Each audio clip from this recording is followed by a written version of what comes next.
Good morning and welcome to our workshop. Thank you so much for joining us.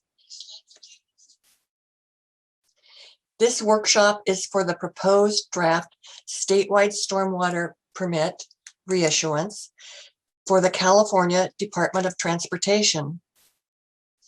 Throughout this workshop, we refer to the Department of Transportation as Caltrans, or the department, and we refer to the draft statewide stormwater permit reissuance as the draft permit. My name is Mary Boyd. I'm with the State Waterboard, and I'm the program manager for this draft permit. Other State Water Board staff are working behind the scenes to make this workshop successful. We acknowledge the work of Jenny Chen, Leo Cosentini, Paul Levy, Flora Liu, Gur Chand, Salvatore Chapuro, Steve Chung, Renan Jakuri, and Tiana Hulling. We also acknowledge our attorneys, Ryan Mallory Jones and Catherine Hagan, who are with our Office of Chief Counsel. Sheena Dillon, our lead engineer on this permit, will be the facilitator and will be presenting the technical portion of the workshop. Again, we extend a warm welcome and thank each of you for joining us. Next slide, please. Here's some basic information on our workshop process. The presentation is being recorded. All comments on the presented information are welcome. Questions will be answered to the best of our ability. Our workshop is for informational purposes. No written responses to comments and no formal actions will be taken. Please take breaks as you need them.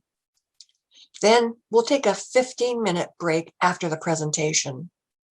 We'll return after the break for the question and answer period. We're doing our best to make sure that everyone can participate and that this workshop is valuable for you. Today, I'll be giving the introductory slides and several technical slides. Next slide, please.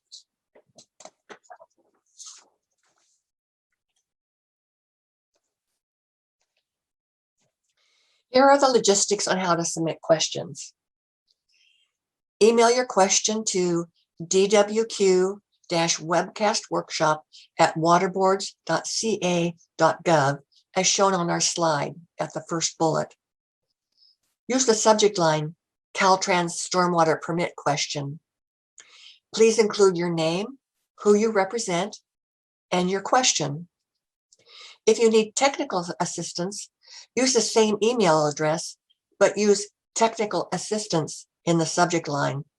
Then describe the assistance you need in the email body. Next slide, please.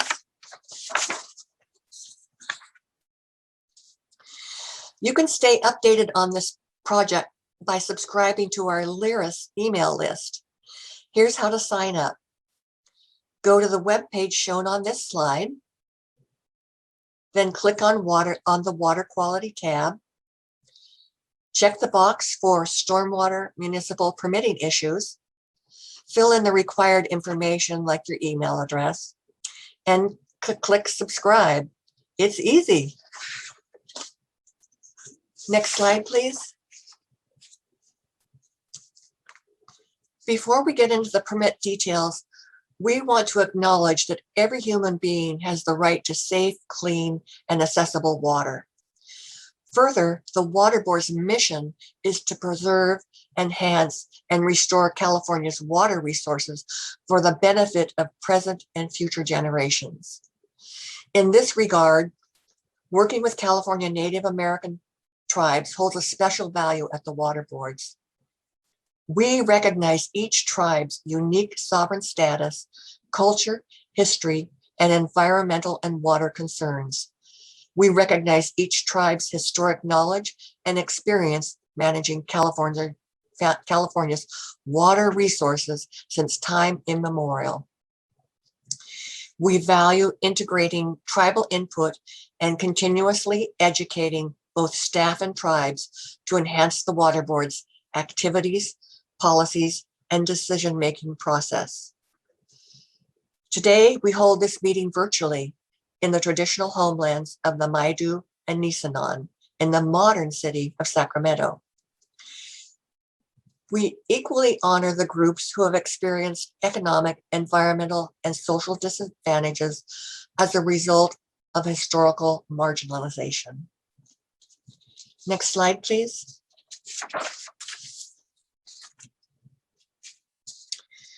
The purpose of the workshop is to introduce the draft permit and to highlight major changes from the existing permit.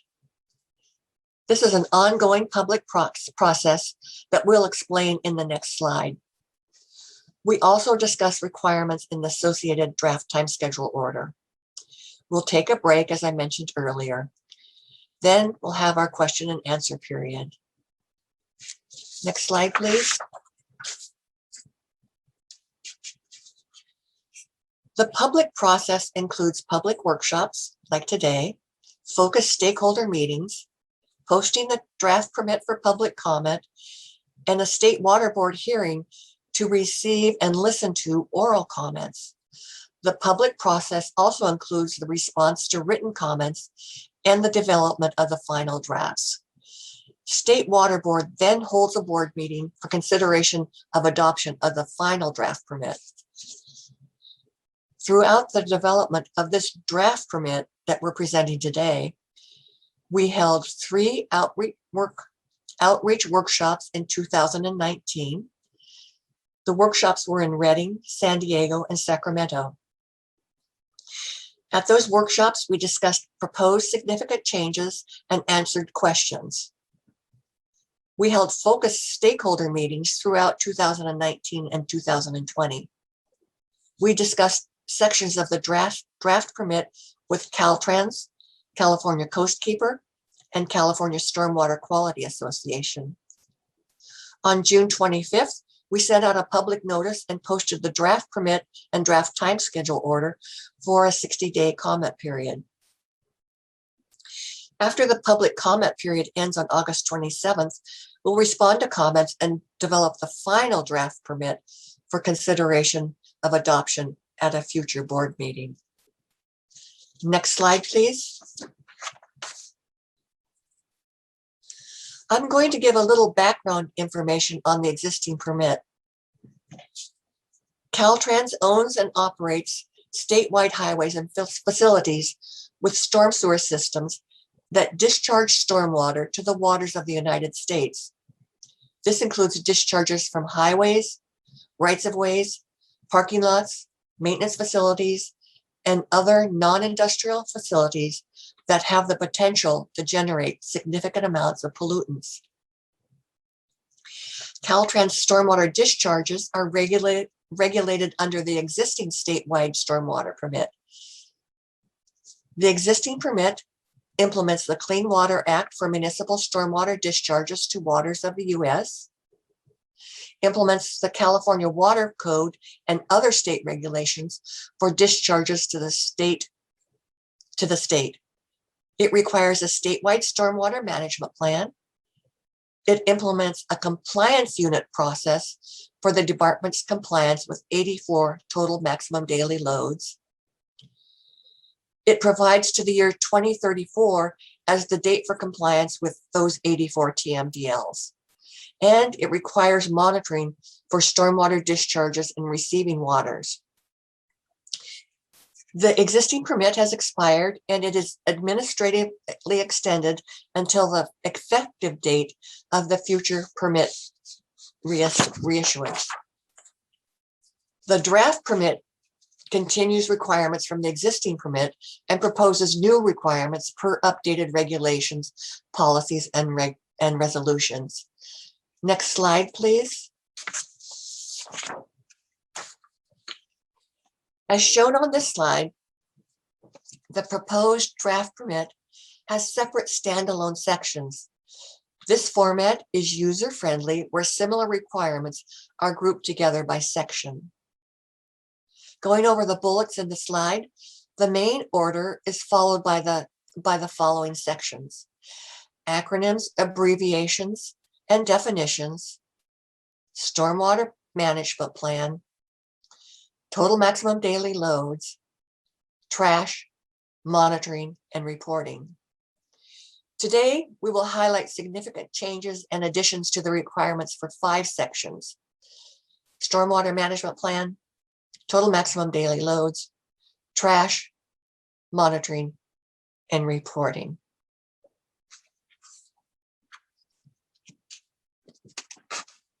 Next slide, please.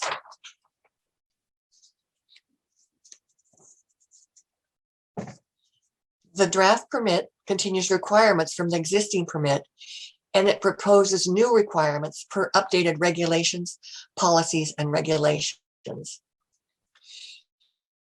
The draft permit implements Caltrans' existing asset management program.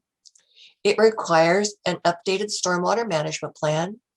It replaces the existing total maximum daily load compliance unit system with a demonstration of compliance with waste load allocations. It implements trash requirements for zero trash by the year 2030. It adds monitoring with groups, watersheds, or regional monitoring programs. It requires that labs be certified under the Environmental Laboratory Accreditation Program, and it requires electronic reporting into our statewide database for public access of all data. Next slide, please. The stormwater management plan requirements are in attachment C of the draft permit. It requires Caltrans to submit an updated stormwater management plan that incorporates the new requirements. For example, we clarified the sections on hazards to wildlife caused by best management practices.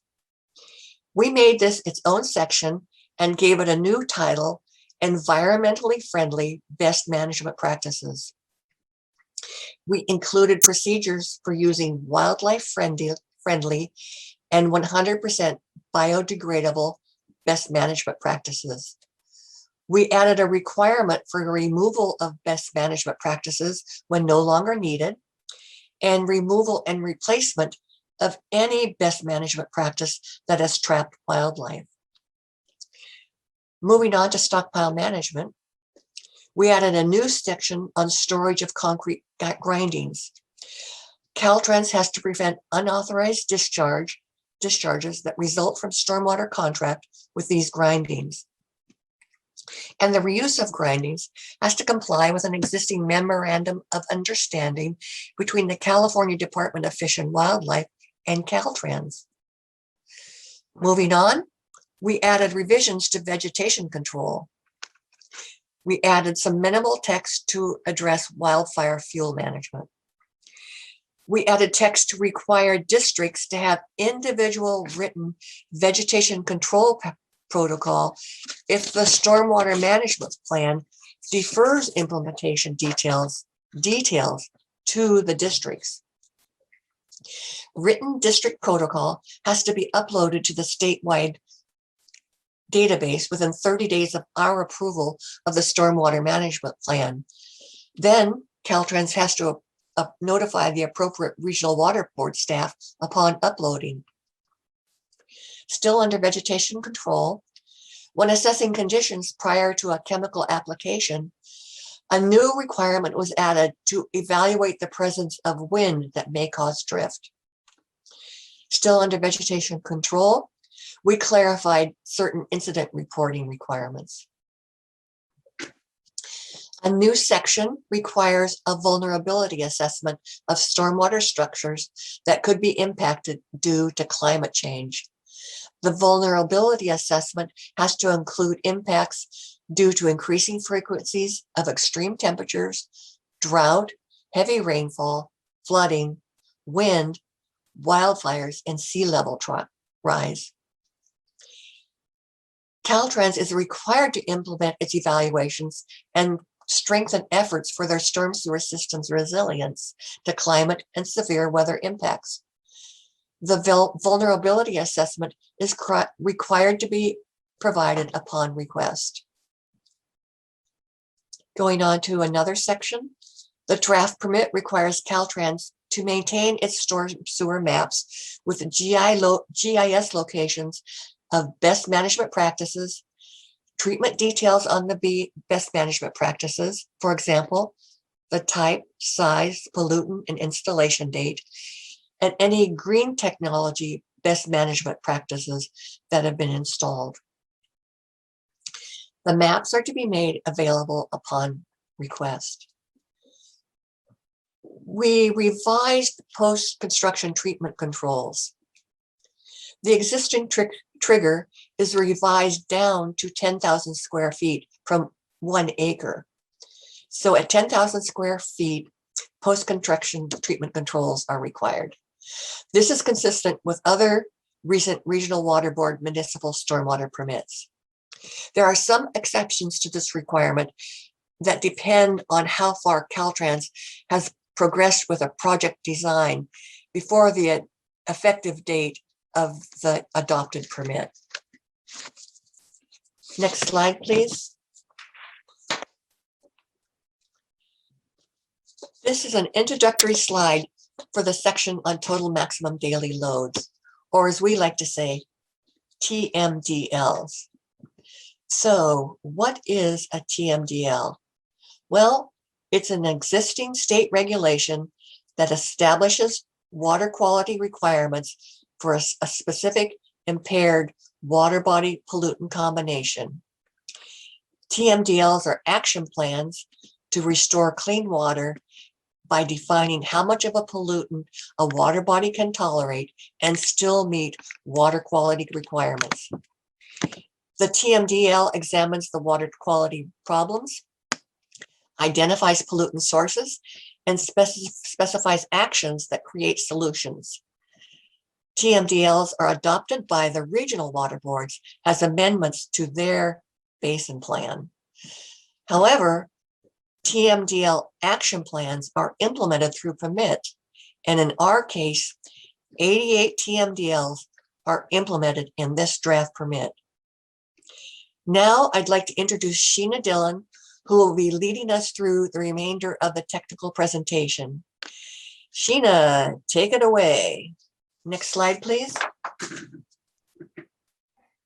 Thank you, Mary. Attachment D, which are the Tmdl requirements in the draft permit, requires Caltrans to continue implementing the 84 Tmdls that Caltrans has the responsibilities to comply with under the existing Caltrans statewide stormwater permit.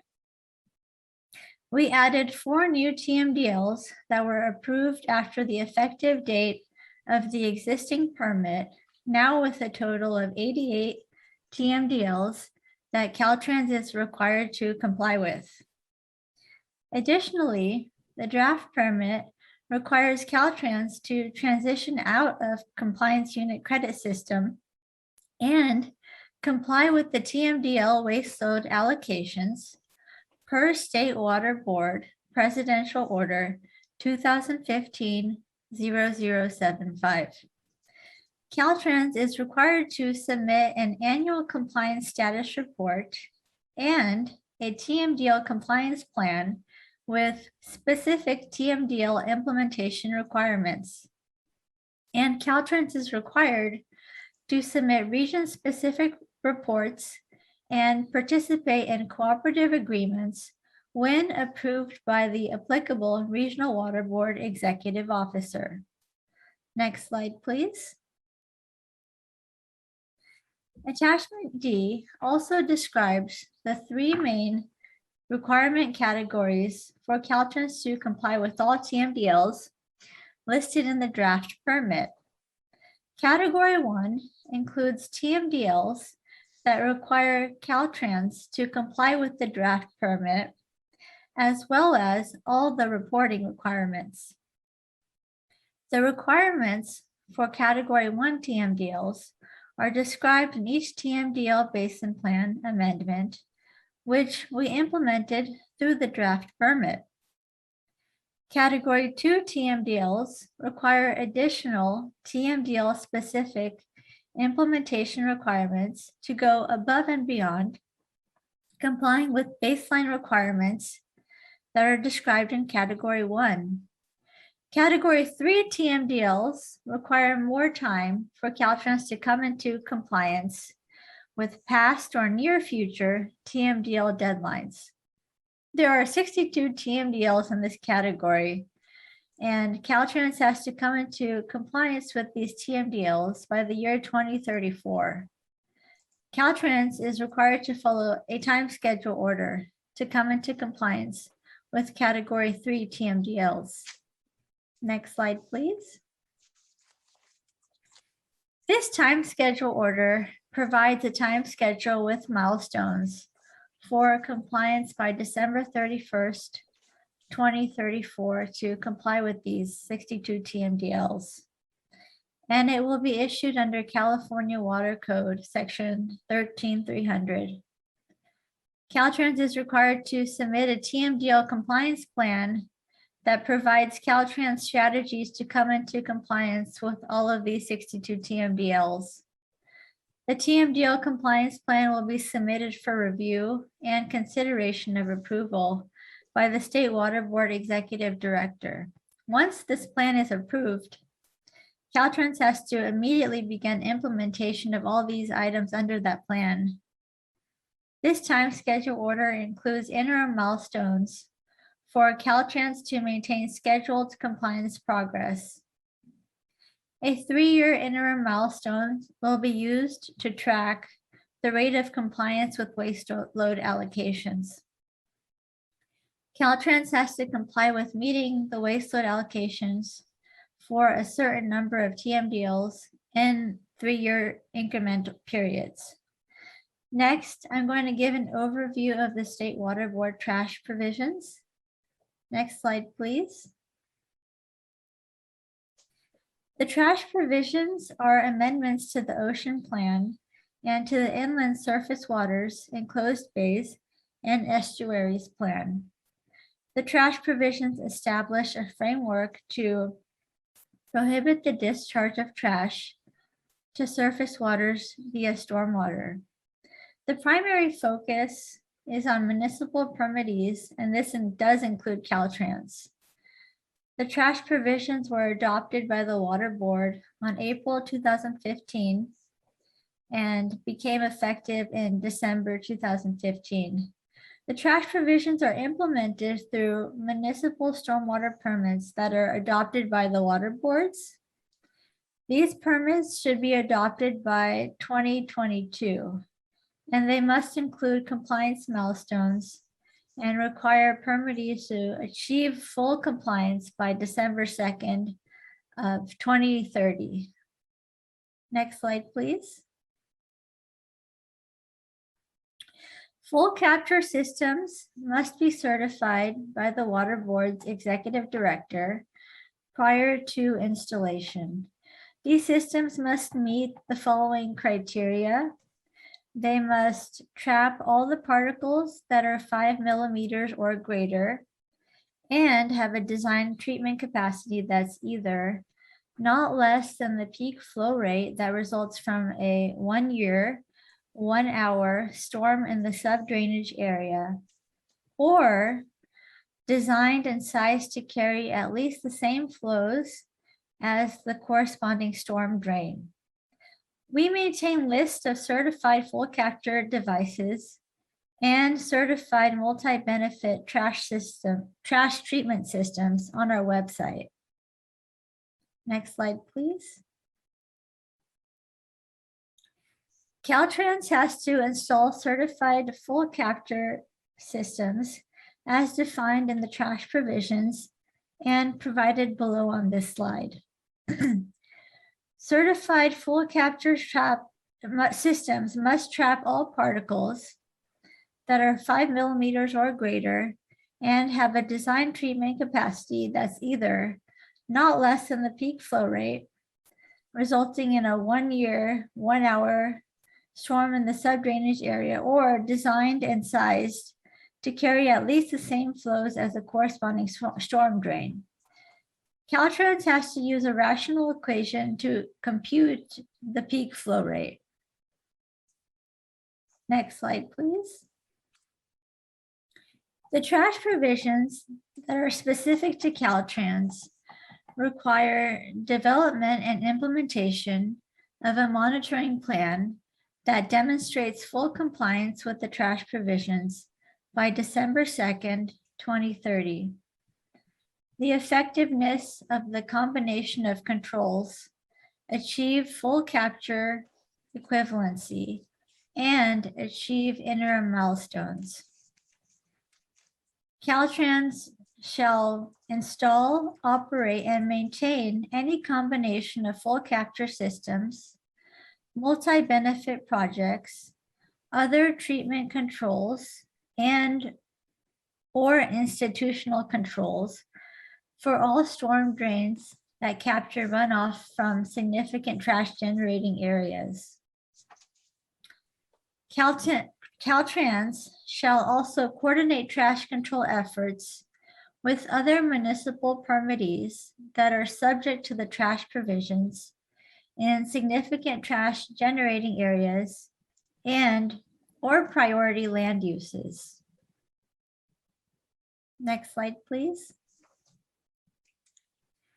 Caltrans is required to provide annual monitoring reports to the State Waterboard.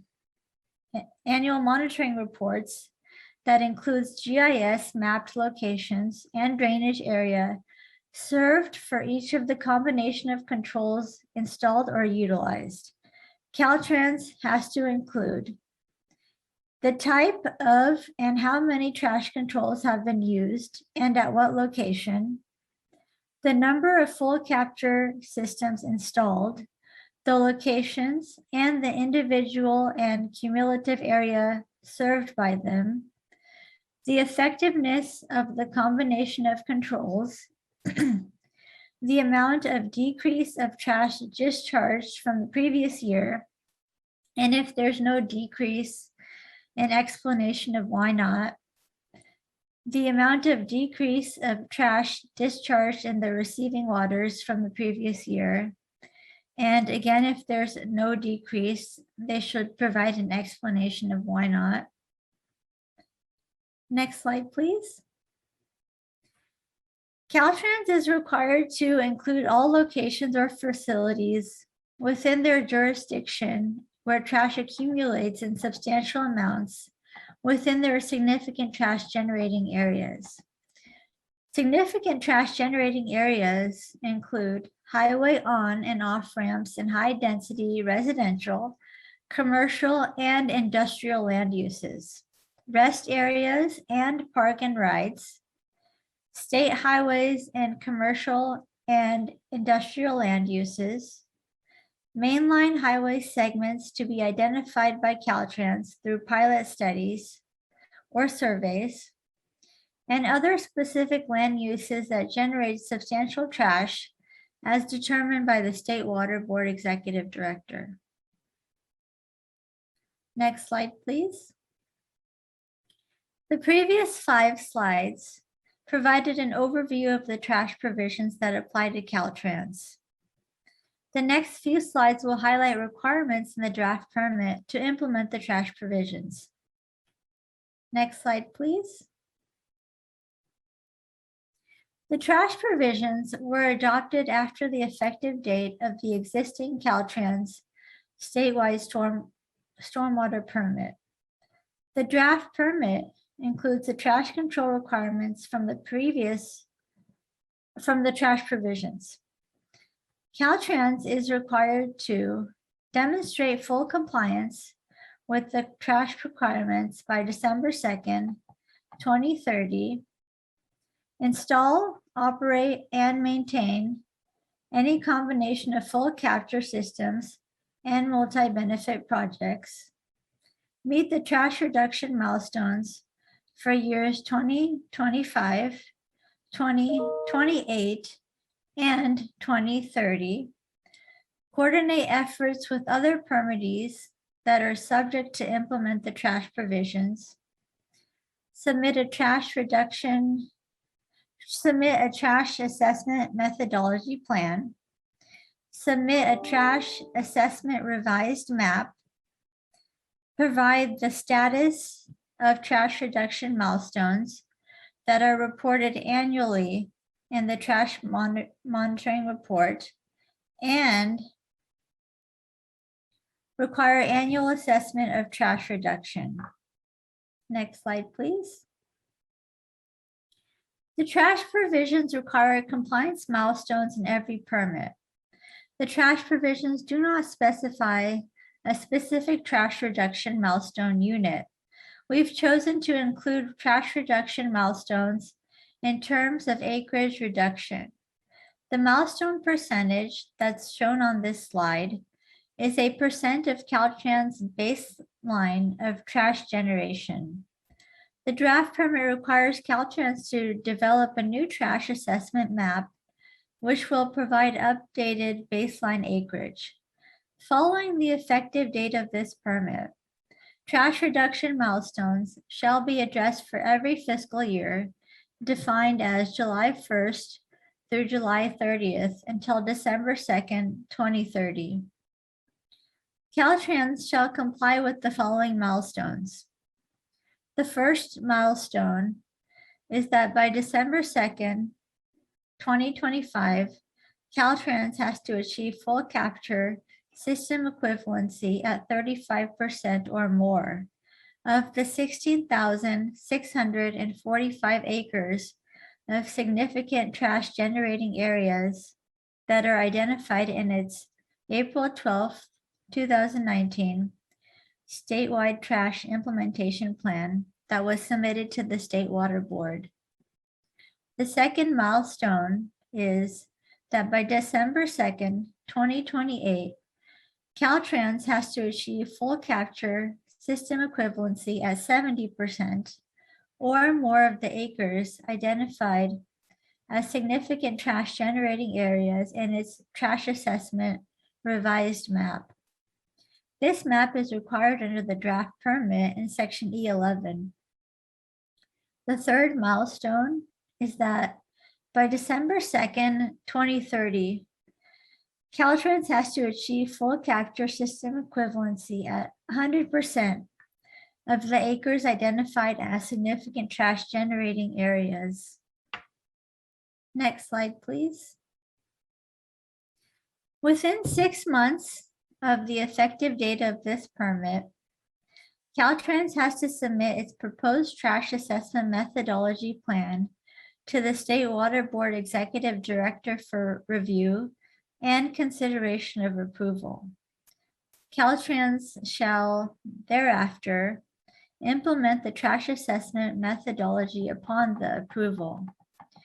Their methodology shall either be consistent with the trash capture rate approach in the trash provisions, or utilize an approach and technically acceptable and defensible assumptions for and methods for applying the approach for submittal, review, and consideration of approval by the State Water Board Executive Director.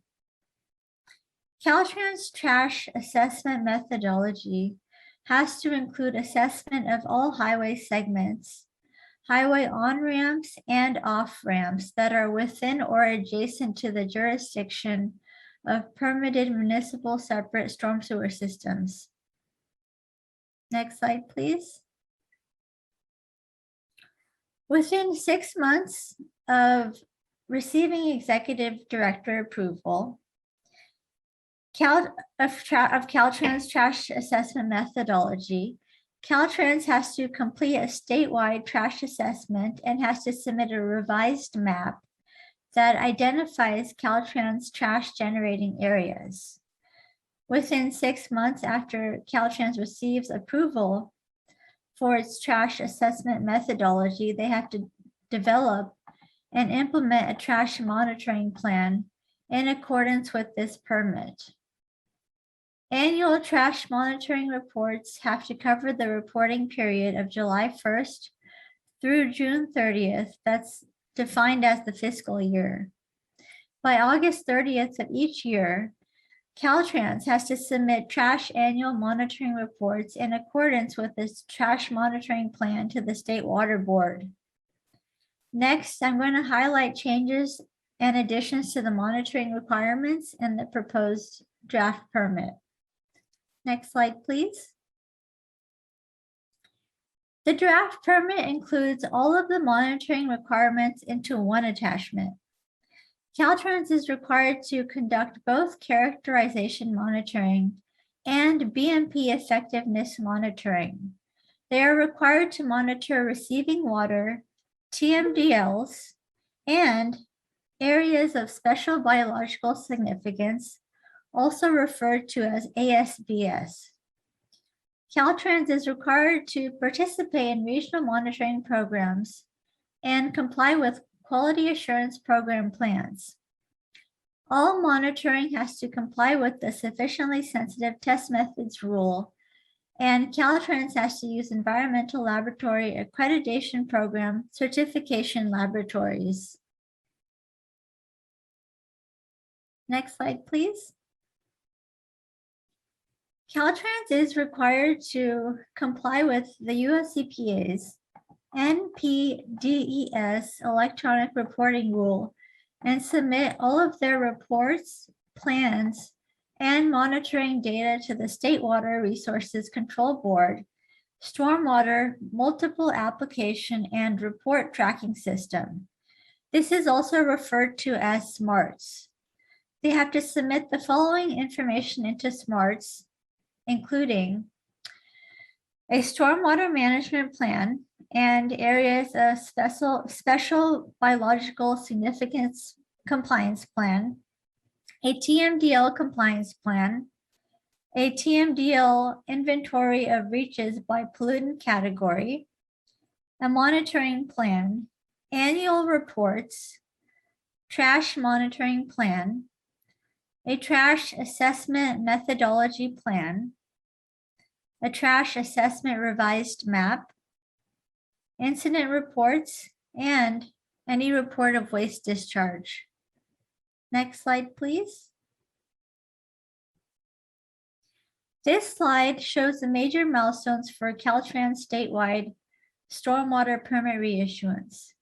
The public comment period is now from June 25th to August 27th of this year.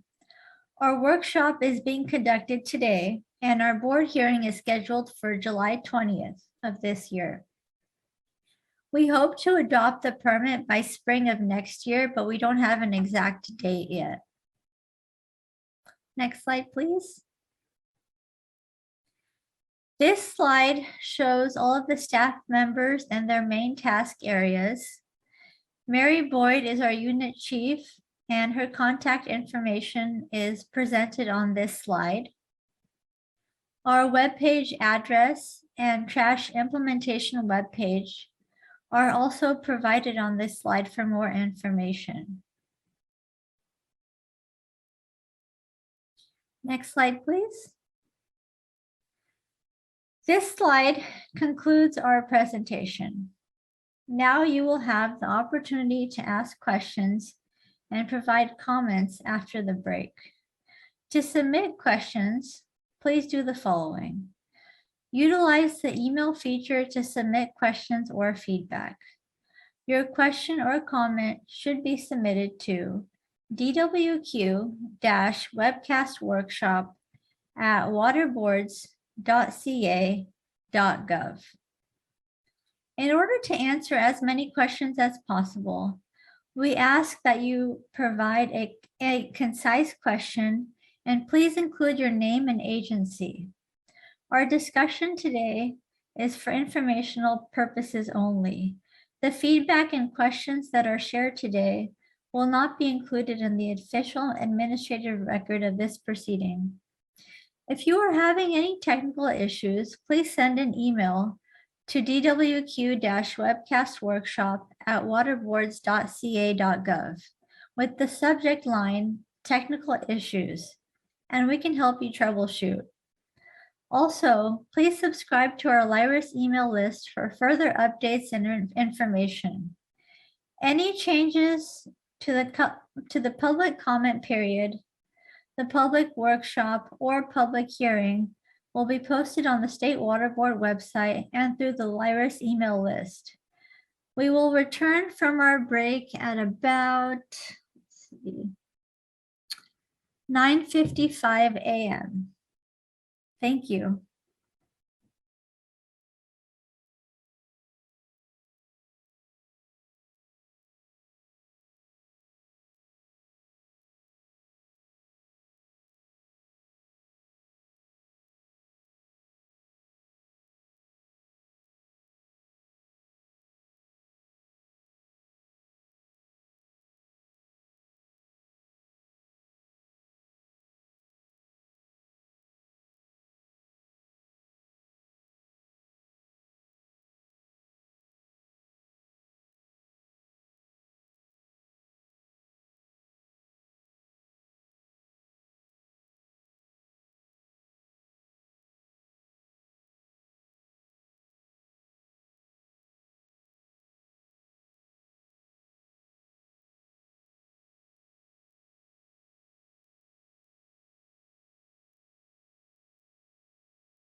Next slide, please.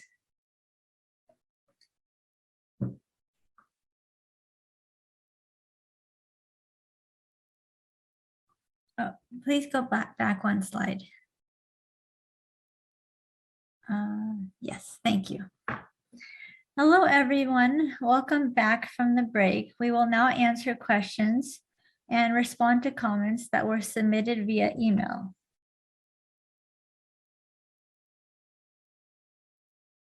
So we have several questions that came in. The first one was from William Pan at Caltrans, and his comment was that we mentioned the Presidential Order 2015, and eventually they need to demonstrate compliance with waste load allocation requirements. But does this order restrict Tmdl interim reporting to waste load allocations only? And why can't Caltrans continue the compliance units and then demonstrate waste load allocations every 5 years? So Mary, can you please respond to that? Thank you, Sheena. Let's see. So the compliance unit system is still in effect for the existing permit. And once the draft permit has been adopted, then we'll switch to demonstration of compliance with waste load allocations. So you still have time to do it via the compliance unit system. The draft order restricts reporting to compliance with, yes, you're right, the draft order does restrict compliance to compliance with waste load allocations.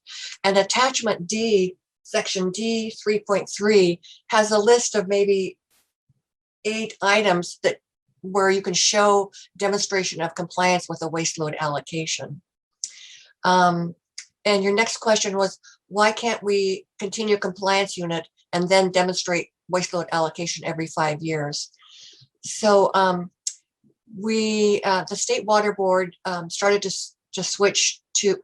proposing switching to a demonstration of compliance versus the compliance unit system about 2 years ago. And we've been in a lot of talks and discussions with both the regional water boards and Caltrans and other interested parties. And we are moving forward with demonstration of compliance with waste load allocations process. I hope that answers your question.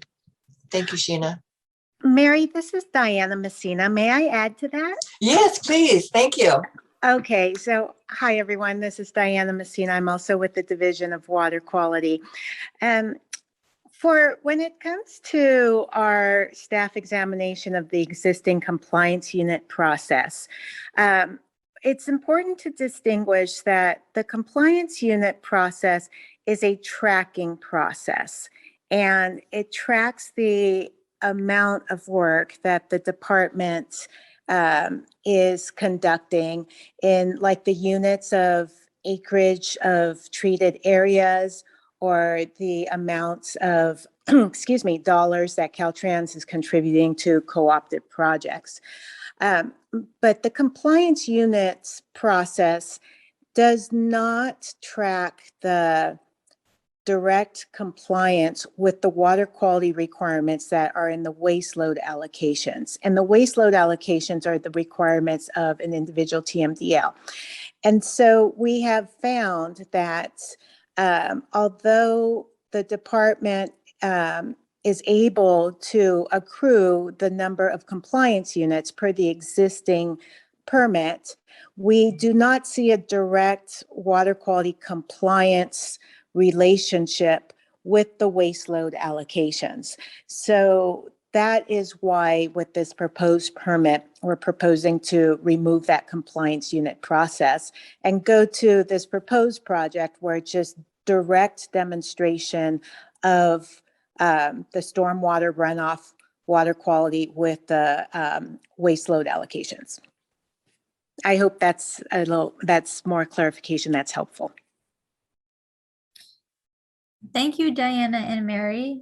William Pan also had another question that came in from Caltrans, and his question was, what's the future requirements of trash if they achieve 100% FTCE goals on or before 2030? I'm going to defer the trash questions to Leo Cosentini, who is our trash expert. Leo, can you address William's question on trash?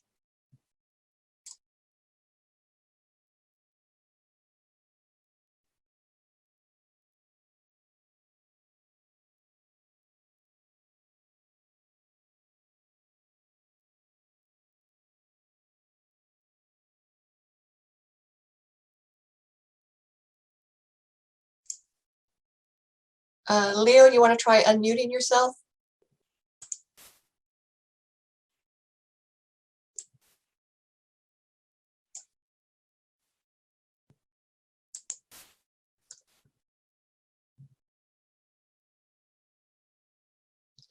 Can the technical people unmute Leo? Can you hear me now? Yeah, we can. Thank you, Yes. Leo. Oh, okay. Sorry about that. I was on my desktop, not so I was trying to get all the questions. And right now, this permit would be a 5-year permit. It wouldn't actually extend out to 2030. The question about what happens in 2030 is sort of theoretical, but I mean, the easy answer is, as of now, unless there are future changes, if any municipality is in full compliance in 2030, they would probably be required to remain in compliance thereafter. But I would think there'll be changes as far as homeless encampment cleanup and things like that that may come into play, but that's all in the future. It's hard to predict. Thank you, Leo and Mary. We have another question from Candice Longnecker at Granite Construction. And her question is, with respect to the TMDL and monitoring requirements for trash, how is the Cal EPA accounting for illegal dumping and littering from the public? And what additional coordination efforts has Cal EPA undertaken to work with the public and other entities on reducing illegal dumping and littering so that Caltrans rights of ways are not repeatedly impacted by trash from the public? Thank you, Candace. Those are really good questions.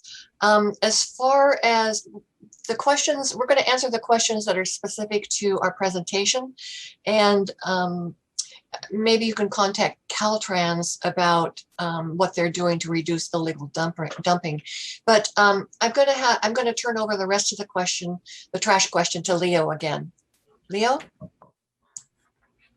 Well, there's nothing specific in the trash provisions that speak to that question, other than the requirement that Caltrans coordinate its activities with municipalities, local municipalities where trash is sort of co-generated.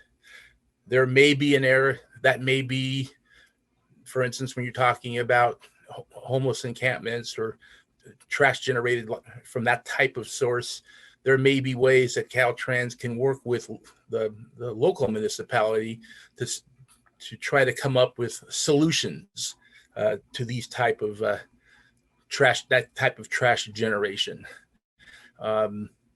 That's probably the only thing that the trash provisions are specific about, and the only thing that's in this permit right now.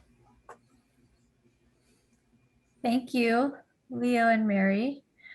The next questions that we have are from Sean Bothwell, and he's the California Coast Keepers. There are 4 questions, so I'm going to read each question, and then we can respond to it individually. The first question that he has is, how will Caltrans regional or collaborative monitoring describe Caltrans' individual compliance with their TMDL effluent limitations? Thank you, Sean. That's a good question. So the demonstration of TMDL compliance plan provides a mechanism for demonstrating compliance, and it's monitoring is one way they can demonstrate compliance, but it's not the only way. So I hope that answers your question. Diana, do you want to jump in and say anything else? Yes, and it's somewhat of a difficult question to answer, but the draft permit does provide different ways to monitor, which could, depending on the TMDL. Now, it's not just the sampling of the discharge itself. It can also be demonstrated through modeling or through the technical information for the effectiveness of best management practices and so forth.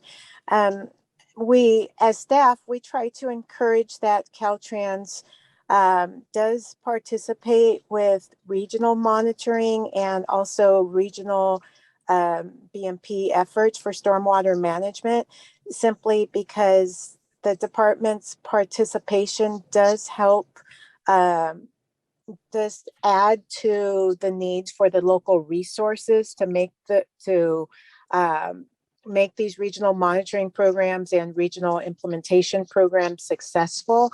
And there is a very large economy of scale also. So with that, we don't have a direct answer other than we are proposing options for whichever option applies best to each individual implementation and demonstration for compliance with the TMDL. Hi, Thank you. this is Ryan Mallory Jones with Office of Youth Council. I just want to add to what Diana said and say, thanks for the question, Sean. I think the reason it's hard to answer is because it depends on the TMDL wastewater allocations and the whatever monitoring that is devised. If it's going to be used to demonstrate compliance with the TMDL, will have to be consistent with the way that monitoring is used will have to be consistent with the way the wastewater allocation is expressed. And that's part of what the TMDL demonstration of compliance plan calls for, is to show how is for Caltrans to determine how they're going to demonstrate compliance with wastewater allocations and the methodology that they'll use to get to that demonstration. So I would say if there are TMDLs, maybe TMDLs for which you think regional monitoring wouldn't be appropriate, or that you can't see an appropriate method of using it, we would appreciate comments on that, definitely. Thank you, everyone. The second question from Sean was regarding to the TSO, the time schedule order, and his question was, how will the State Water Board know whether Caltrans is achieving their Category 3 interim milestones? Is monitoring of the milestones required? And what happens if Caltrans is not achieving their milestones? Thank you. So the Category 3 interim milestones, those are all, Category 3 are all the TMDLs that are in the time schedule order. So you're right on that. So again, in the time schedule order, a demonstration of compliance plan is a requirement. And like Ryan and Diana mentioned, we're using that. We're using the demonstration of compliance plan and those choices of how to demonstrate compliance for showing compliance with the waste load allocations. So monitoring of milestones might be required if that's the choice that they chose. So your next question is, what happens if Caltrans is not achieving their milestones? They have to report their progress in every annual report. So we're going to be keeping on top of that. The final resolution is for not not achieving milestones, could be an enforcement action, although I can't say at this point. That would be hypothetical. Diana, do you want to jump in and say anything else? Absolutely. I guess I just do want to say that the interim milestones and interim requirements in a time schedule order are enforceable, as they are a requirement of a state water board adopted order. The time schedule order is an order. So the elements in the time schedule order are enforceable. Thank you, everyone. The third question that Sean had was a minor question. And his question was, can you give an example of a wildlife-friendly BMP? And what was the problem that was fixed? Thank you, Sean, for that question. I don't, off the top of my head, I don't have an example of a wildlife-friendly BMP, and I'm sorry, I should have been prepared for that question. That change came from Region 1, the North Coast region, for wildlife-friendly BMPs. And we could do some research on it and find out what the problem was. Thank you. Thank you. The last question from Sean is regarding to areas of special biological significance. And his questions are, where is the ASBS monitoring located? Is it on page C27, number 10 of the draft permit? Is there anywhere else in the permit actually requiring the monitoring to be done rather than a strategy to do compliance monitoring? If not, it would be good to be explicit that this monitoring needs to actually be done and at what frequency rather than just requiring a plan. Thank you, Sean, for that question. In the existing permit, Caltrans has completed all the monitoring required by the existing permit for areas of special biological significance. So that's why the draft permit only requires them to implement the plan. So they've completed all the monitoring required under the permit, which also means they completed all of the monitoring required under the ocean plan and the inland waters plan. Brian, do you want to say anything else?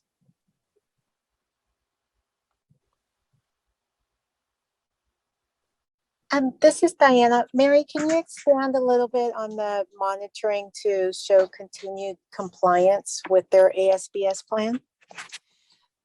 So we didn't include any further monitoring to show compliance because it's not a requirement in the ocean plan and the inland waters plan. And that's why we didn't include it, because we didn't have the regulatory framework to support that continued monitoring. Well, also, there are some references, as Sean pointed out, to monitoring on page C27 as part of the strategy to demonstrate compliance,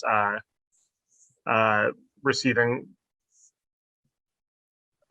Well, they could potentially include receiving water monitoring or discharge monitoring. I don't know off the top of my head whether there is more than that included in the permit. It sounds like there isn't. No, we didn't include any more.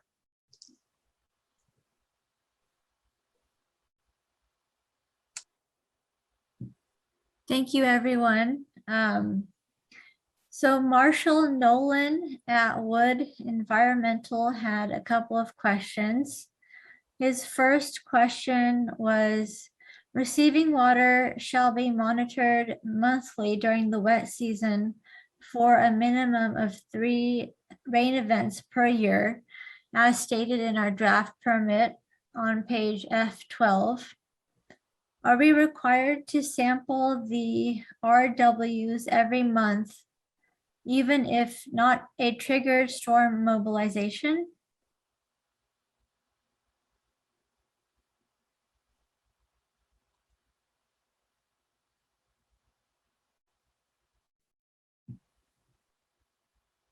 Mary, you're on mute. I'm pulling up that section right now. Okay. Yeah.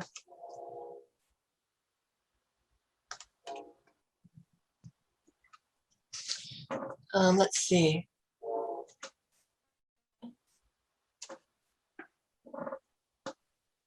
I don't see receiving water shall be monitored monthly. I'm sorry, in F12, it just talks about region-specific monitoring. Was it a subsection of that? So in his question, it was, he just referred to page F12. Oh, it's page F12, I'm sorry.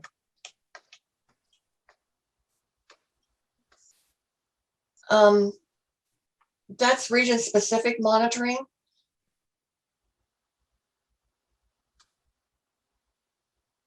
And it looks like maybe that's something that needs to be clarified in the text.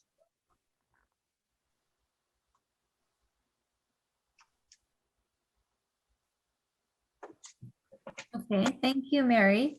His next question was, does going from tier 1 and tier 2 to TMDL specific monitoring mean less constituents need to be monitored for?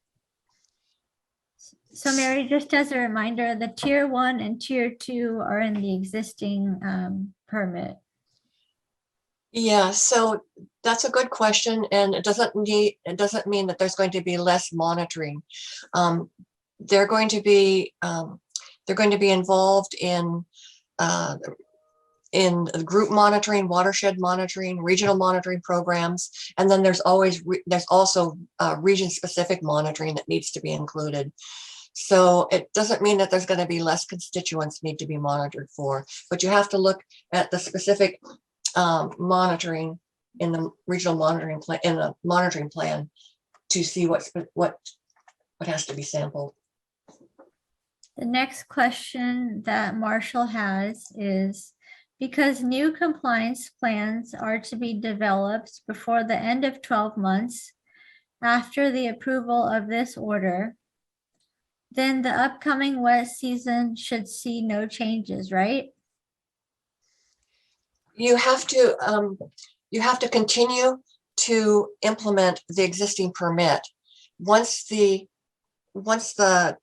draft permit has been adopted, probably in 2022, then the effective date of that permit, you would look to see when the monitoring has to start after the effective date of the permit. So right now, you're still doing the existing permit monitoring. Yes, and Mary, this is Diana. I'd like to add to that. A couple things. It seems like by default, lots of folks keep stating there's several plans, the compliance plans. There's only one plan that's being required for demonstration of compliance for all the 62 TMDLs, or I won't even say how many numbers, but for the TMDLs that are required to demonstrate compliance. State Waterboard staff, together with regional Waterboard TMDL staff, and together with Caltrans staff, we have been meeting continuously with individual regional board staff to assist the department in not only understanding the regional board's expectations for compliance with their TMDLs, but also to work together so that the department has started developing its plans. So I just want to address maybe the unintentional notion that starting with the adoption of this order, there's going to be a brand new effort to develop a plan. There's been a lot of work and coordination between the department and the regional boards on identifying specifically what needs to be done to demonstrate compliance. So with that, it would just be the department would be going forward and doing that work, even though our executive director may not have yet approved that compliance determination demonstration of compliance plan, because just we and the department has been working closely with the regional boards and are moving in that direction already. Thank you. And Marshall Nolan's last question is, can acute toxicity be considered better for ephemeral flows? We are requiring chronic toxicity, and I'm sorry, I just can't answer your question whether the acute toxicity is better for ephemeral flows or not. But we are requiring chronic toxicity.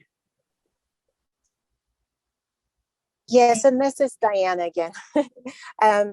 It's difficult to regulate stormwater for acute toxicity, especially when it comes to stormwater discharges that do not flow directly into a receiving water.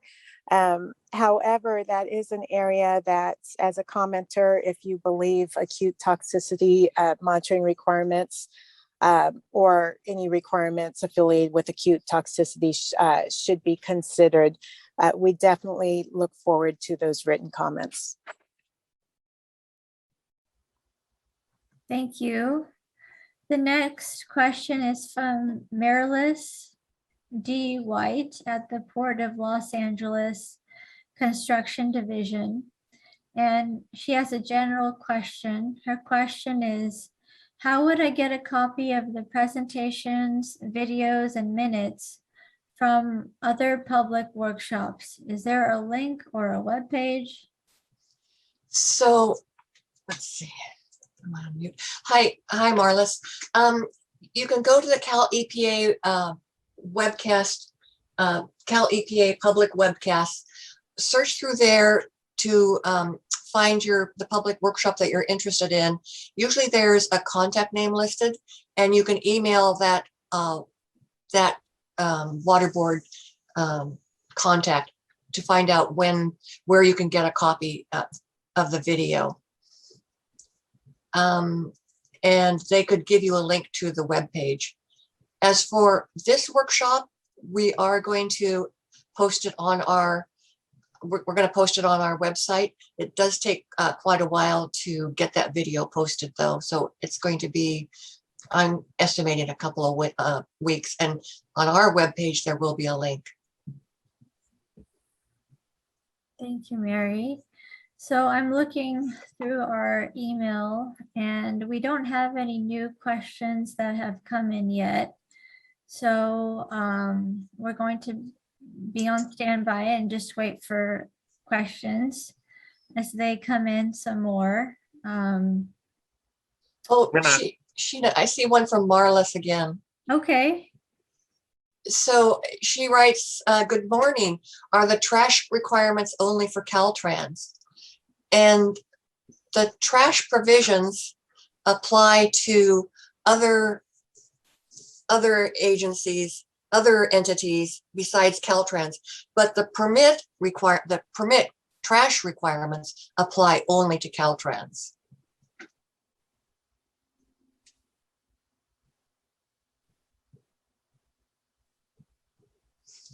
Mary, this is Diana. Mm-hmm. I know it takes some time for us to post the presentation, especially now that we have the requirement that our PowerPoint presentations have to be website accessible. But if someone wants the presentation, can they simply put in a request by email? They can do that too, but we're kind of, we have to wait until it gets until AV puts it into our FTP folder. Mm-hmm. And once it's available to us, then we can post it. And then we can email the link too. I see. And that includes the PowerPoint presentation, not simply the audio recording? The audio, the PowerPoint presentation will be provided on our website, but we do have to, it takes a couple of weeks to get that processed. Okay, thank you.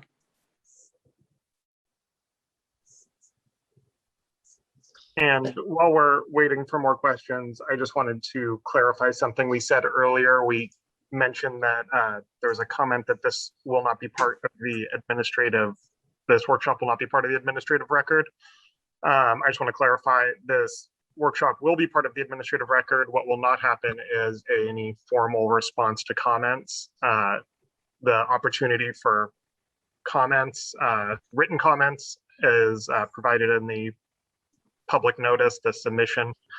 How to submit written public comments and oral public comments can be made at the hearing in front of the board. So this is really just an opportunity for this conversation.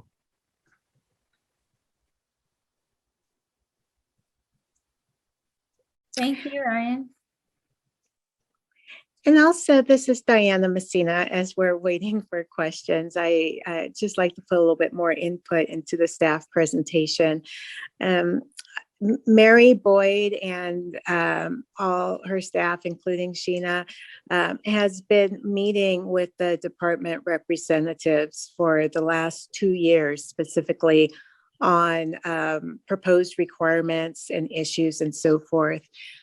There are a lot of proposed requirements you see in the Caltrans order, proposed order, and time schedule order that are somewhat different than other municipal stormwater permits for a couple reasons.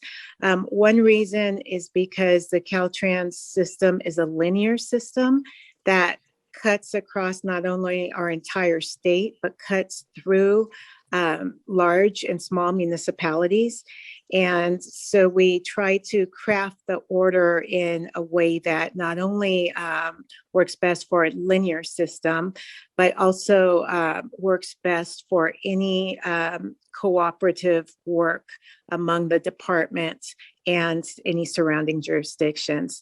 The second item is that we recognize Caltrans as a state agency that has its own established funding protocols and regulations, as well as its own established planning, design, going out to bid, construction, and maintenance protocols among its headquarters and its numerous districts. And so with that, many of the proposed requirements align with items or protocols that the department already has in place. And so an example would be for like the asset management like requirements. We pulled the department's existing programs and protocols for asset management into this order. And that's just an example of other items too. So that is why this proposed municipal stormwater permit does look different than other municipal stormwater permits.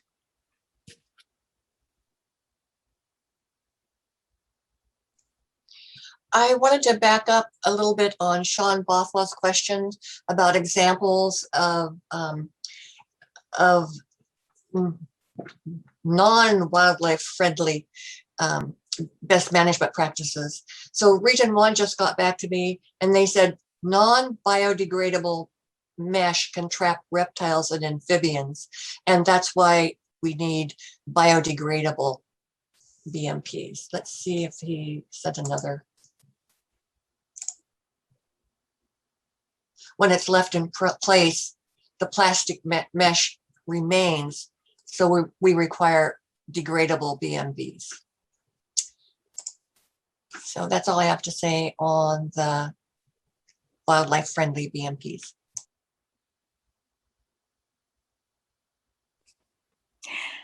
This is Diana Messina. You know, I guess with the pause in questions, we have the opportunity to look back at the questions that were asked and provide a little bit more information. I do want to state that for compliance with total maximum daily loads, the existing permits did have the ultimate compliance date of 2034, which we are continuing on in this proposed permit.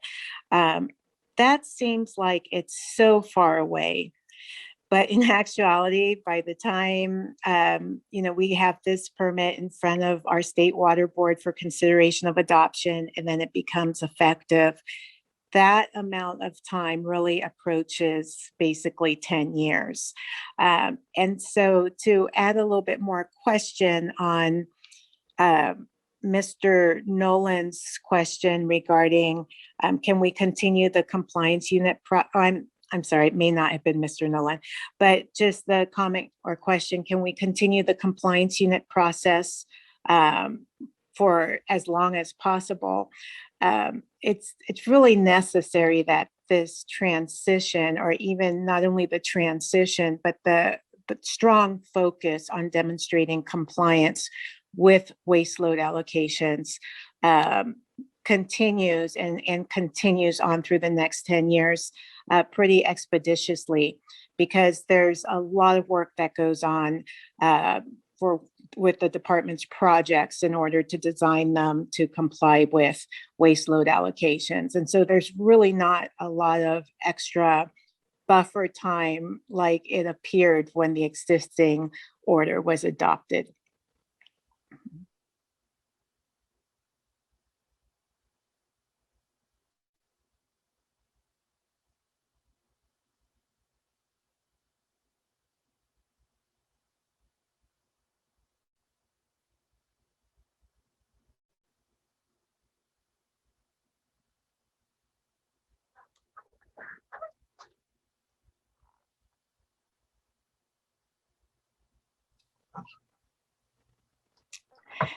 So with that, Sheena, where are we going? How are we going further with this meeting? Are there more questions coming in? So I'm looking at our email inbox, and there is no further questions. Oh, there's one more question that's coming in slowly. 1 second. Let me read it as it comes in. Give me 1 second. It's coming in right now.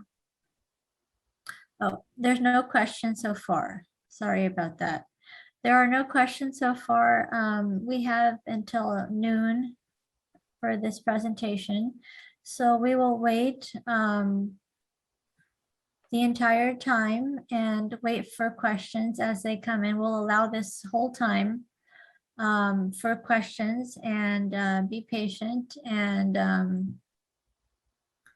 I'll read them when they come in. Okay. Thank you. Sure. So Sheena, this is Diana. In the meantime, can we have our slide manager go back to just the next steps for the public process? Yes. Thank you. So as the section chief over all our statewide NPDES permitting, both for stormwater and for wastewater, I always like to touch bases on our public process, because this is really critical for our board to hear as much input from the public as possible for their consideration of adopting this order. So with this, for any folks that decide to leave the workshop while we wait to see if there's any more questions, I really want to emphasize, please, do not hold back on any comments you may have on the draft orders. And so that's both the draft permit and the draft time schedule order. And comments don't just have to be what you may not like about the order. If there are portions of the order that you truly agree with, it's important that we hear that also, because we will most probably hear the opposite input on that same issue. So with that, I'd like to emphasize, please do submit comments. Also with our board hearing, that is both joint, I believe, online, and I'm not quite certain yet, or I'm not up to speed, maybe Ryan is, on if the board members are actually in the board meeting room. However, there is the online option. This is the opportunity for all you folks out there to speak directly to the board members. And so if there's anything you heard or you don't like, or you truly want them to hear directly from your organization or your agency, this is the opportunity. And then lastly, although the public comment period does close at the end of August, and we are preparing the final draft, we as staff continue to have any meetings with stakeholders. If you have questions, if you want to repeat your comments and so forth, it's not like we go back and work on the draft order in isolation. So throughout this entire process, up through the time that the State Water Board members take an action to adopt the permit, there is a lot of opportunity. Even at the adoption meeting, the board does open typically a time period to continue listening to last minute remarks or follow-up comments from the public. So thank you for letting me emphasize how important it is that we hear your comments. With that, Ryan, do you have updates, or Mary, on how the board meetings are being conducted now in hybrid form? No, I don't have any update on that. I'm also not sure off the top of my head, but we'll make, any announcements that go on the LIRIS list regarding participation. We'll have information on the format and whether there is in-person participation at the time it takes place.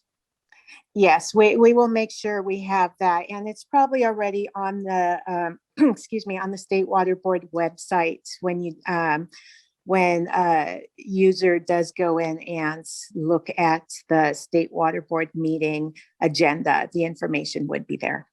Mm-hmm. Thank you, Sheena, for letting me include this.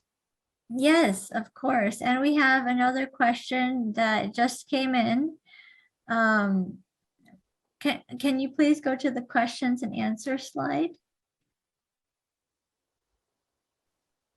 Thank you. And just real quickly, Sheena, before we get to that, I just wanted to say, to follow up, currently the agendas for board meetings in August, the notices for board meetings in August that I'm seeing say that they are continuing to take place online with no physical meeting location, but that is subject to change as things continue to sort of rapidly change. Thank you, Ryan. So the next question that we have that came in is from Bhaskar at Caltrans. And his question is, what will be the foreseeable impact of the new compliance approach for waste load reductions on Caltrans participation in cooperative implementation projects? Thank you, Bhaskar, for that question. Yeah, Diana, you want to jump in? Oh, yes, absolutely. So hi, Bhaskar. And Bhaskar is one of the department staff that we work very closely with. And so Bhaskar, your questions are always very good. And so this question is about foreseeable impacts for the compliance approach when the department is participating in cooperative implementation projects. And so to back up a little bit and provide some context, here in California, our stormwater, our municipal stormwater permits, as well as now our industrial and the proposed construction stormwater permit, through these permits, the State Water Board and the regional boards are truly emphasizing that utilities, stormwater agencies, municipalities work together in a cooperative manner, whether it's regional partnership or other cooperative arrangements, to basically share resources and for the economy of scale. And also because these cooperative projects or these watershed-based projects, when it comes to stormwater management, also deliver many more benefits, as well as managing the quality of stormwater discharges. Many times there's the benefits of stormwater capture and infiltration into the groundwater aquifer so that our aquifers are replenished. Other times there's capture and other type of reuse and so forth. So our foreseeable impact for Caltrans's participation is the partnership of these type of watershed-based projects, regional-based projects, in which the Caltrans right-of-way is either adjacent or cuts right through it. We want to, wherever possible, address what we call the Swiss cheese approach, where there's a lot of work going on regionally, but then maybe there's gaps within that boundary of cooperative partnership, in which you have parties that may not be part of the joint venture. And so with the Caltrans system, that is where we see the benefit, is the department actually working together with adjacent municipalities. We also hope to see a benefit for the department itself, in that the departments can participate through some of the funding. And many times that is what we see may be an obstacle for some of these region-wide or watershed-based projects. It's not that we don't have the expertise. It's not that we don't have the partnerships. Many times just the local funding needs to be augmented. And so the department actually has that ingredient. So in participating, the department can have, be part of this regional effort to comply with water quality standards. And in this case, the department would be participating with other stormwater entities that most probably have the same waste load allocations in their permits, since they're all municipal stormwater. So just that cooperative effort, we foresee some synergy that goes on with the positive impacts.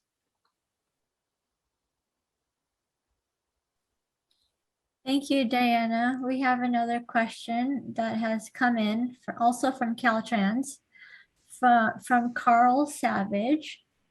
And his question is, I have heard a lot about compliance.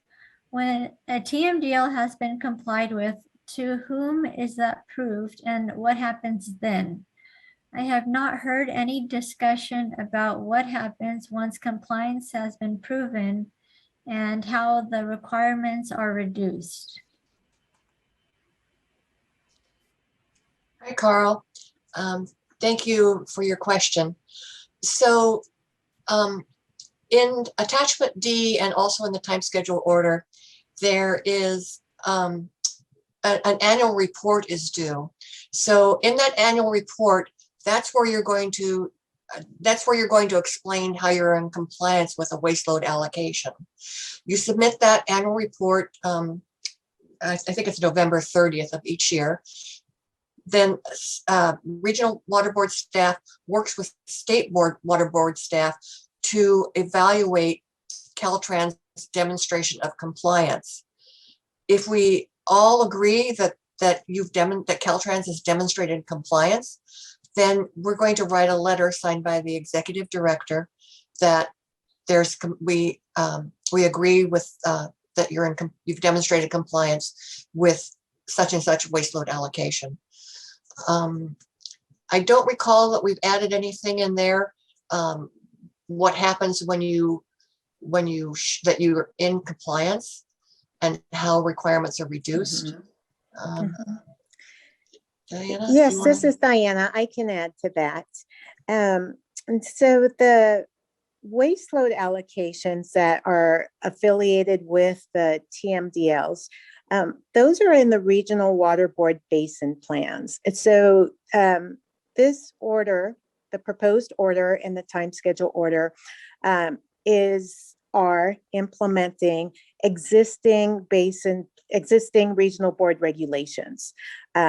So when it comes to a TMDL, the foundational purpose of a TMDL is to address an impaired water body. And in the TMDL and in the regulations, there's identification of where the larger pollutant loads or the significant pollutant loads are coming into that impaired water body, and how those loads have to be reduced for the water body to no longer be impaired. So that means that the concentration or the level of the pollutants, which is causing the impairments, is below the criteria.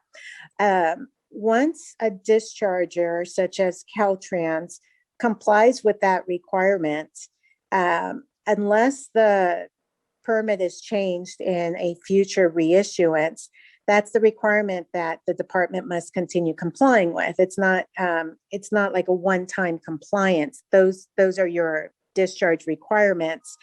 It would not be, we would not be removing the requirements unless the regional board amends their basin plan and makes changes to the actual TMDL.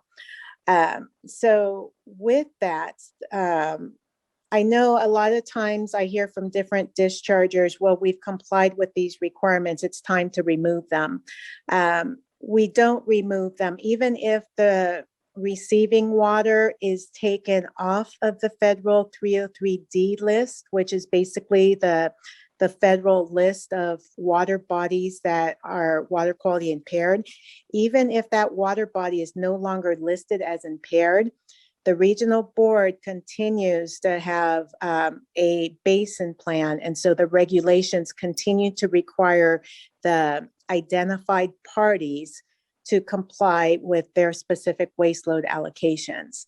So there's really no significant change unless the regional board amends their basin plan for that TMDL.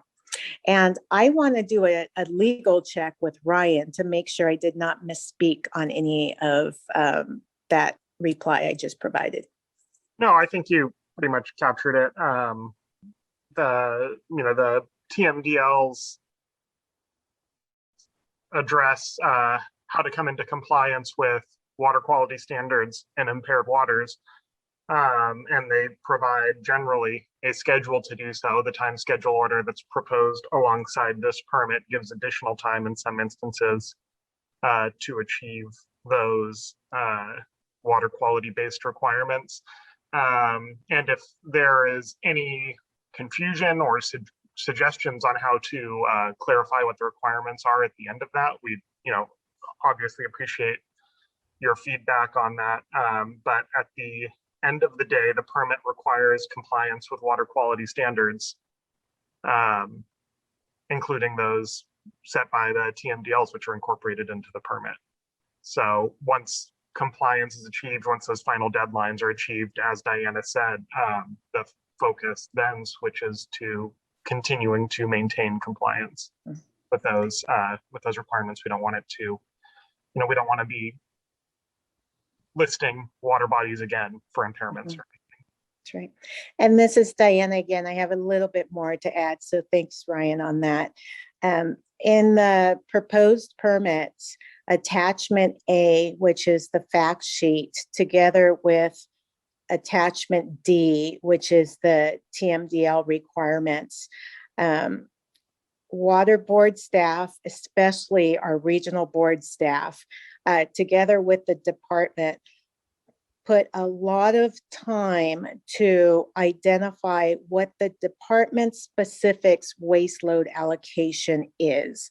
And that number is identified in attachment A, which is the fact sheet for every single TMDL and for every single TMDL pollutant. We had to do this extra work because many TMDLs are written in where there is a group waste load allocation for like urban or for roads or for all municipal stormwater dischargers. And it's always been difficult to make any kind of assumptions of what is the Caltrans specific number that they have to comply with. So all that work has been done. So what I think is wonderful about this proposed permit is it has actual numbers, and department staff has worked one-on-one with the regional boards. We have worked with the regional board staff. We all have an understanding of what's Caltrans' contribution to the impairment, what's the actual number that needs to be complied with, so that we reduce any kind of moving targets on what that waste load allocation for the department really should be. So as this order does go through the adoption process and hopefully adopted, the department will have actual numbers to comply with.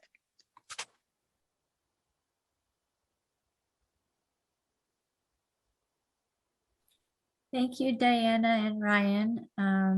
As I'm checking our inbox right now, no further questions have come in, so we are on standby for further questions. And I would just like to mention again, all questions and comments are welcome, and we appreciate your feedback.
I just wanted to make an announcement that for anybody who is interested in getting a copy of our PowerPoint presentation, we can email those out on Monday.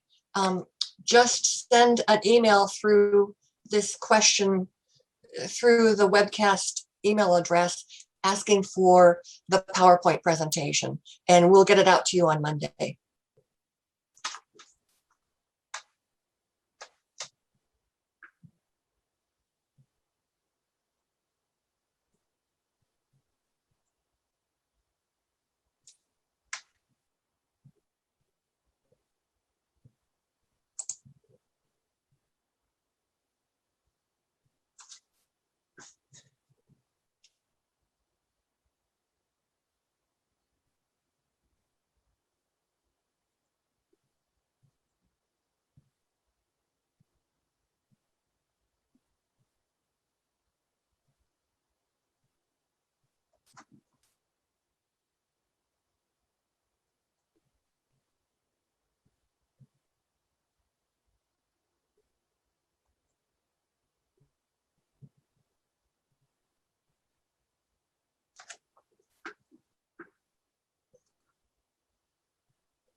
Hello, This is everyone. great. Oh, sorry, Sheena, just let me say one thing.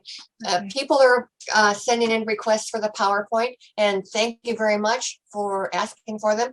We'll get them out to you on Monday. Sheena's got a few more slides she's going to go over.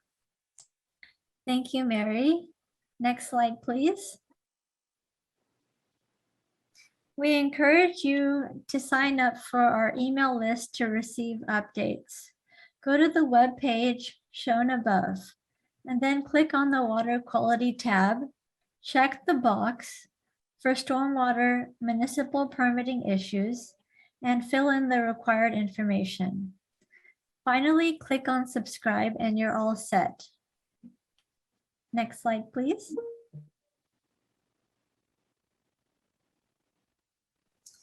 This slide shows the next steps for the Caltrans permit reissuance process. The public comment period is now from June 25th to August 27th of this year. The board hearing for the draft permit is on July 20th, 2021 of this year. For more information about participation at the board hearing, please visit the website link provided on this slide.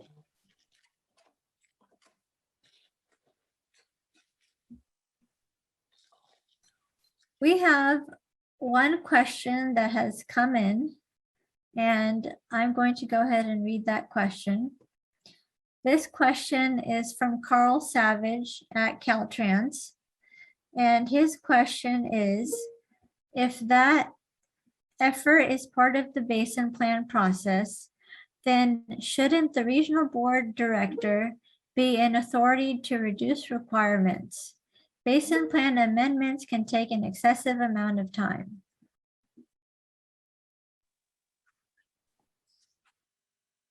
Hey, Sheena, this is Diana. Would you like me to answer this? Yes, please.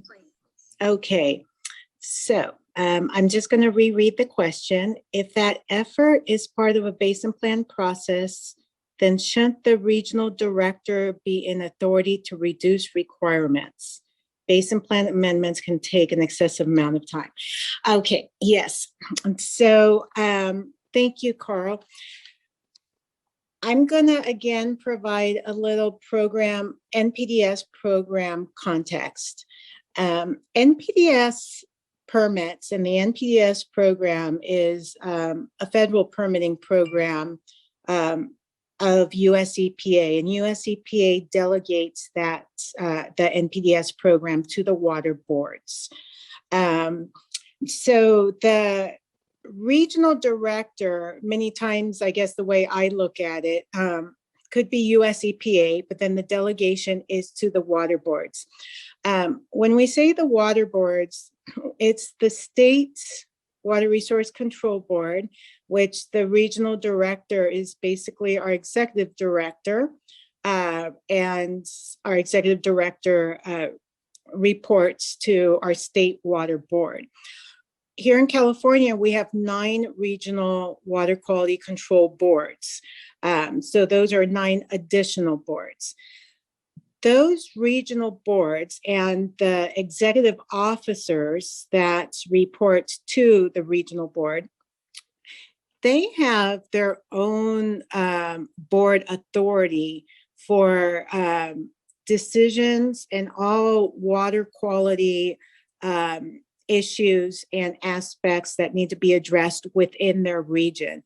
So the regional boards have autonomy and their own discretion and authority over their region.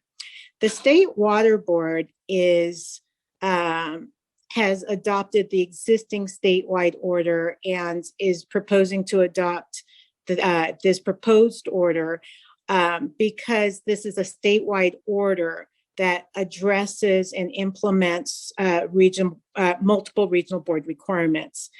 So when it comes to the regional board basin plans, the authority over that basin plan is the regional water board for that region. Therefore, I do not believe our state water board executive director or our state water board has the authority to make any changes to the basin plan or make any permit requirement changes based on what the state water board or the executive director believes should be in the basin plan. So therefore, the regional director in which you're referring to in your question, there's different ones, but the state water board executive director does not have the immediate authority over the regional board requirements and water quality standards for their water bodies. And please, anyone else jump in and assist. Yeah, just to add to that, you know, I'm not sure exactly what's being asked for when, or what's being thought of when the idea of reducing requirements is mentioned. You know, the Tmdls have their waste allocations that are set in the basin plan. And the goal of implementing the Tmdls is to achieve compliance with those wasted allocations. And once those are achieved, the goal is maintaining compliance. And unless the underlying water quality standards are changed, I don't see a situation where we would, you know, the only requirement I can think of reducing would be to reduce what that water quality standard requires. And that can happen through a basin plan amendment, but that's not something that the executive director or executive officer at the water boards can do. It's, you know, I don't know that there are, though I don't know that there are specific, if there are specific programmatic permit implementation requirements that you think should be reduced once compliance is achieved, should be eliminated once compliance is achieved or changed at that point, please let us know. But in terms of just the basic requirement of compliance with water quality standards, that's, I don't think, changing anytime soon. Yes, and with that, this is Diana again. The regional board basin plans that include the Tmdls and the waste load allocations, those are water quality control plans. And the water quality control plans are in accordance with federal regulations, in which after a regional board makes an amendment, those that water quality control plan must also be approved by US EPA. You're correct that basin plan amendments do take an excessive amount of time. There's a reason for that, because that actually goes through the rulemaking process for water quality control plans. So that's all in accordance with federal regulation and state regulation. And I see Carl has added to his question with another question. What Tmdl/constituent delisting efforts are underway, and what happens if a Tmdl is deleted? So, for example, diazinon. All right. So I was just updated on this. Just recently, or let me back up a little bit. When water bodies are identified to be impaired for one or more pollutants or constituents, they are added to the federal 303D list, which is for impaired water bodies. Our Division of Water Quality has a section that's headed up by Rebecca Fitzgerald.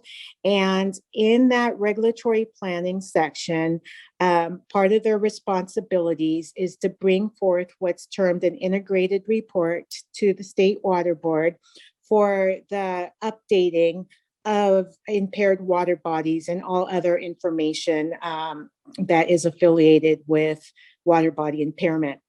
I believe the most recent approved integrated report is dated 2018. And so at this time, we are implementing that list of impaired water bodies in the current permits that we are either reissuing or developing as new. So again, if a water body is removed from that list, that does not change the Tmdl. If a Tmdl is deleted, as the scenario you're asking with your question, that is a change in the criteria or potential change in the criteria or in the water quality standard for that water body. So then we, as State Water Board staff, would propose either amending an existing permit or removing those requirements in an upcoming reissuance of a permit that has those requirements in it. And then we would go through the same public process to change our permit. An NPDES permit must go through a State Water Board adoption process for requirements to be changed. Our executive director does have the authority to modify monitoring and reporting. However, when it's affiliated with the NPDES permit, it must also continue to go through the full public process. Therefore, any changes in Tmdls is not an automatic removal or change in the requirements. It still must go through a public process. And I just want to emphasize something Diana said, which is that when a pollutant for a water body is delisted, that does not, just emphasize that does not require that the regional board make a change to their basin plan.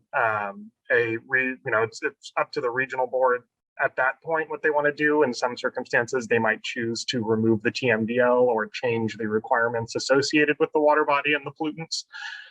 Or they may decide that the Tmdl worked and that they want to keep the requirements in place, that there's no sort of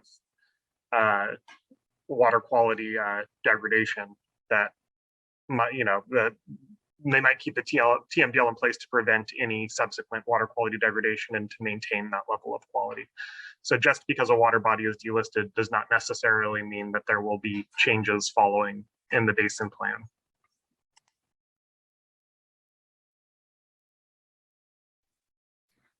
Thank you, Ryan and Diana. There are no further questions. So we're going to go ahead and give it 5 minutes and then see if questions come in.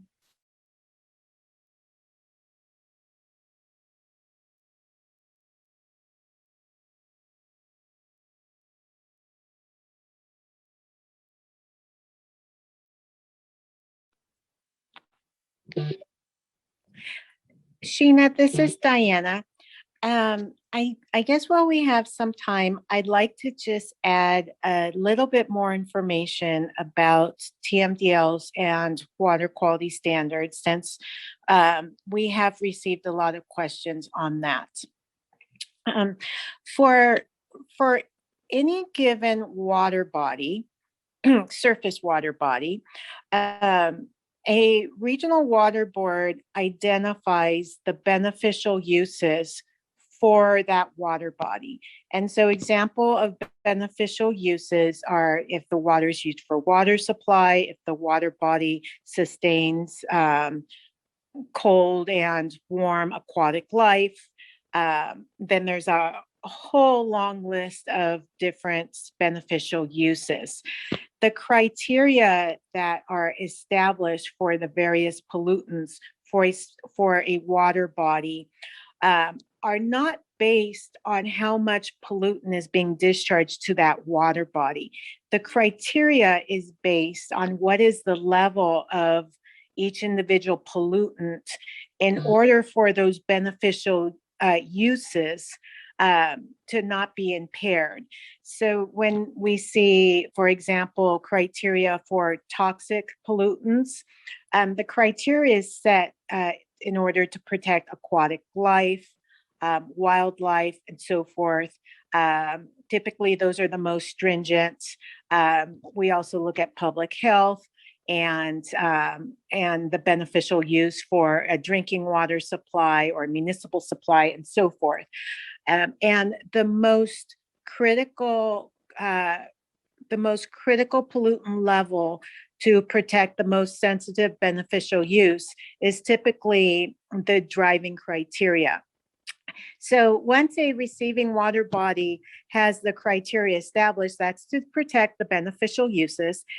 Then separate from that is the amount of load, the amount of pollutant that is being discharged to that water body. So when we have the instance of a Tmdl in which a water body has become impaired, it's 303 delisted, the basin plan was amended to include a Tmdl with waste load allocations. That is foundationally the regional water board determining that the amount of pollutants going into that water body needs to be further controlled in order for those beneficial uses to be protected. So that is why, as Ryan explains, that a Tmdl many times most probably will not be changed even though the water body's delisted, is because more times than not, there's just so much pollutant coming in through various discharges that those various sources do have to be controlled in order to keep that water body and that pollutant at the level protecting the beneficial uses. That's why regional boards don't simply remove Tmdls once the water body is no longer impaired.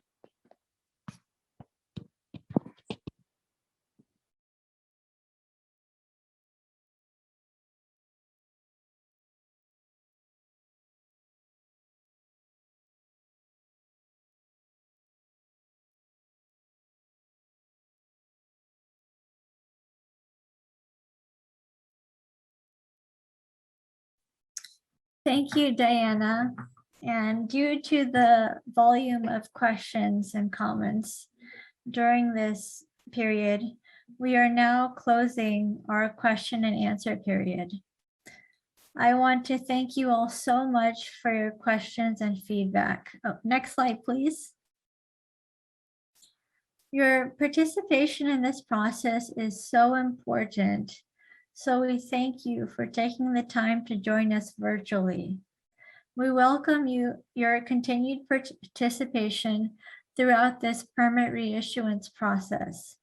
If you are aware of other interested parties that are not enrolled in our statewide email system, please pass this information to them, as we will be providing all further updates through the email system, and we will be updating our website as well. Once again, I thank you for your participation and have a great day.